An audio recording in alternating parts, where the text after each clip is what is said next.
Annotations are short notes on a specific part of a file, such as a video clip or a segment of text in an interview. They are different than memos, which are typically about an entire file, such as an interview or code. Annotations can be added to documents, PDFs, and memos. I'm going to demonstrate adding an annotation to part of Barbara's interview. Select the text to which the annotation will be added. Right-click and select New Annotation. The keyboard shortcut is Shift-Command-A. A text box pops up. Type the note into this area.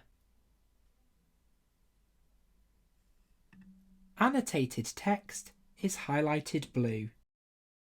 To view all annotations in the document, click on the Annotations icon at the top of Detail View. You can search all the annotations in a document using the search box.